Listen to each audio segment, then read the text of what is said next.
কৃষ্ণ। এই যে আজকে কত ফুল ফুটেছে, এক ব্যাগ তুলেছি। পুরুষোত্তম মাস, কত ফুল তুলে ভগবানকে সাজাবো। এত এত ফুল হয়েছে গোবিন্দের বাগানে, খুব ভালো লাগছে আজকে ফুল তুলতে। অনেকগুলো রজনীগন্ধা তুলেছি। এই যে এখানে রজনীগন্ধা গাছ, রজনীগন্ধা তুলেছি, নীলকণ্ঠ ফুল তুলেছি। তোমার এই এখানে ফুল কত সুন্দর ফুটেছে।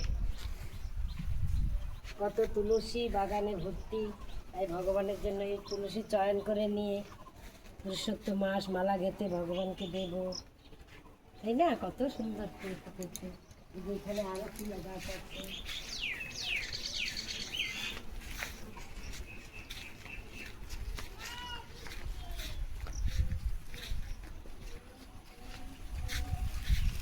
নয়নতারা ফুল, এক ব্যাগ ফুল তুলেছি, আরও এক ব্যাগ হয়ে যাবে। রোজ এভাবে ফুল তুলে ভগবানকে দিতে কী যে ভালো লাগে, খুব ভালো লাগে। পুরুষোত্তম মাস, সবাই পুরুষোত্তম মাস পালন করবেন, যে যেমনভাবে পারেন। সকালে ব্রহ্ম মুহূর্তে গঙ্গা স্নান করে মঙ্গল আরতি দিয়ে তারপরে ফুল চয়ন করে ফুল তুলসী দিয়ে ভগবানকে শৃঙ্গার করানো হয়। কত রকমের ফুল বাগানে ফুটে আছে। গোবিন্দের বাগান, গোবিন্দ এত সুন্দর বাগানে ফুল দিয়েছে। এই যে আরেকটা ফুল, জাতীয় ফুল। এই ফুলটা খুবই সুন্দর, সাদা ফুল। সাদা ফুলে ভগবান খুব সন্তুষ্ট। এই ফুলটার এত সুন্দর সেন্ট, এত সুন্দর সেন্ট। এক গাদা তুলেছি যে এই ফুলটা, খুব সুন্দর গন্ধ না?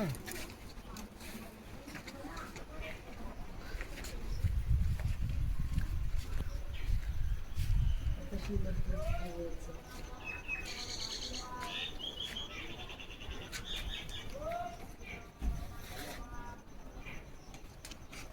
এই জবাটা রাধারানীকে দেওয়া যায়। এই জবাটা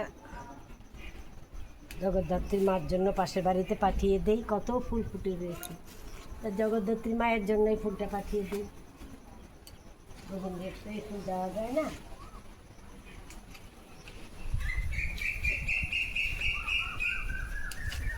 কত ফুল,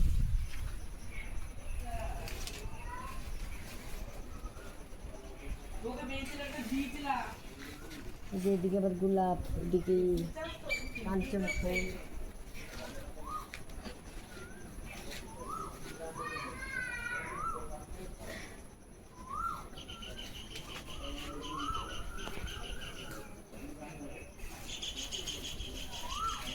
অনেক কটা গোলাপ ফুটেছে। এই বাগানে তো আরও গোলাপ ফুটেছে।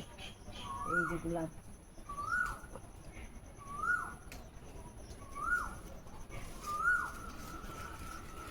আজকে পদ্ম ফুল ফুটেনি মনে হয়।